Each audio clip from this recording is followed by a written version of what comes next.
माझं नाव सद्दाम मुजावर, संस्कृत विद्यार्थी शिवाजी विद्यापीठ कोल्हापूर. मागील 1 वर्षापासून सारथी, बार्टी, महाज्योती या विद्यार्थ्यांच्यासाठी शासन निर्णय काढले होते आणि त्याची अंमलबजावणी ही फक्त सारथी आणि बार्टीसाठीच झाली. परंतु महाज्योतीसाठी जी शासन निर्णय घेतलेला होता त्याची अंमलबजावणी मागच्या 1 वर्षापासून झालेली नाहीये. अजित पवारांना आम्ही वारंवार हा प्रश्न विचारतोय की वित्त विभाग केवळ महाज्योतीच्या ओबीसी भटक्यामुक्त विद्यार्थ्यांवरती अन्याय करणारा निर्णय का घेतोय. तर अजित पवार जे आहेत ते मुंबईमध्ये एक सांगतात आणि कोल्हापूरमध्ये किंवा इतर ठिकाणी वेगळं सांगतात. मुंबईमध्ये त्यांची भूमिका अत्यंत ताठर असते की तुम्हाला काही मिळणार नाही, तुमचे किती पीएचडी धारक विद्यार्थी आपल्याला महाराष्ट्रातून घडवायचे आहेत असे ते प्रश्न मुंबईमध्ये विचारतात. परंतु मुंबईच्या बाहेर ज्यावेळी विद्यार्थी त्यांना भेटतात त्यावेळी ते म्हणतात की आम्ही तुमच्या खात्याच्या मंत्र्यांना विचारू आणि तुमचा काय निधी आहे आम्ही प्रश्न समजून घेऊ. आता वित्त मंत्र्यांना आम्ही 4 ठिकाणी आंदोलन करून गिरगाव चौपाटी सारख्या ठिकाणी आम्ही आत्मदहन आणि जलसमाधी आंदोलन करून देखील जर त्यांना हे समजलं नसेल तर ते राज्याचे उपमुख्यमंत्री आहेत का नाहीत हा प्रश्न तर आम्हाला पडलेला आहे. आणि राज्याच्या उपमुख्यमंत्र्यांनी केवळ ओबीसी भटक्यामुक्त विद्यार्थ्यांवरती अन्याय करणारा निर्णय असा का घेतायत, ते विद्यार्थ्यांना फेलोशिप पासून वंचित ठेवण्याचा निर्णय का घेतायत हा प्रश्न या राज्यातल्या ओबीसी भटक्यामुक्त विद्यार्थ्यांना पडलेला आहे.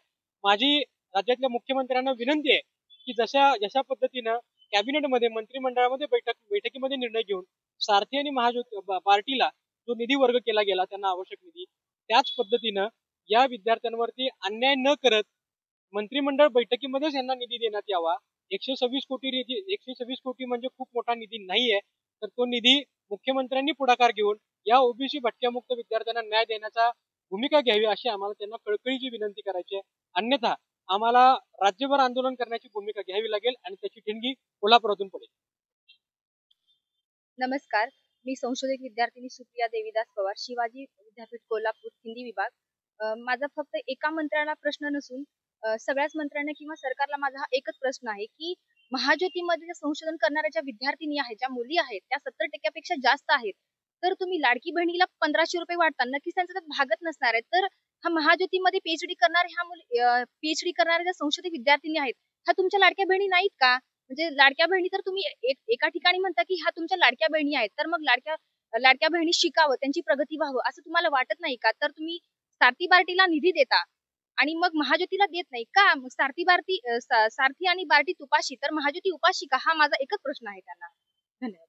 तर आयुष्या महाज्योती संशोधक विद्यार्थिनी शिवाजी विद्यापीठ कोल्हापूर. ज्या वेळेला आम्ही मंत्र्यांपर्यंत पोहोचतो तर त्यांनी आमच्याशी बोलताना आम्हाला एकतर ज्या वेळेला आम्ही इतक्या उत्कटपणे आमच्या भावना सांगतो की जर आम्हाला हे मिळालेलं नाहीये आणि ओबीसी मंत्री म्हणून तुमचं हे काम आहे, तुम्ही आम्हाला हे करून द्या, त्यावेळेला ते आम्हाला 2 गोष्टी सांगतात. एकतर तुम्ही कमी आवाजात बोला म्हणतात. दुसरी गोष्ट, जर त्यांना सांगितलं की सर हा जीआर खोटा आहे का, तुम्ही जीआर प्रमाणे आमची का पूर्ण तजवीज करत नाही, तर ते म्हणतात जीआर खोटा आहे तर तुम्ही इथून बाहेर जावा, इथं थांबू नका. ओबीसी मंत्री निष्क्रिय मंत्री आहेत आमचे, म्हणजे आमच्या विभागाचे जे आहे. अतुल सावे कधीही आमच्या बाजूनं पुढे येत नाहीत आणि आमच्या विद्यार्थ्यांची ते काय म्हणतात, निधीची पूर्ण फाईल करून आम्ही वित्त विभागाकडे पाठवलीये, वित्त विभागातनं ती अडलेली आहे, तुमचं तुम्ही बघा. ज्या वेळेला आम्ही हे आमच्या संस्थेला विचारतो, आमची संस्था ही आम्हाला असं परिपत्रक काढते आणि सांगते आम्ही सगळ्या फाईल पूर्ण केल्यात, पोहोचवल्यात, निधीची पूर्तता झाली की तुमच्या खात्यावर पोहोचवतो, ही त्यांच्याकडून संस्थेकडून आलेली ही परिपत्रक आहे. पूर्ण निष्क्रिय ओबीसी मंत्री असल्यामुळं फक्त ओबीसी भटके विमुक्त समाजातल्या मुलांना ही फेलोशिप मिळालेली नाही. इतर जे 2 समाज आहेत, बार्टी आणि सारथी, त्यांना पूर्ण नोंदणी दिनांकापासून फेलोशिप त्यांच्या खात्यावरती जमा आहे.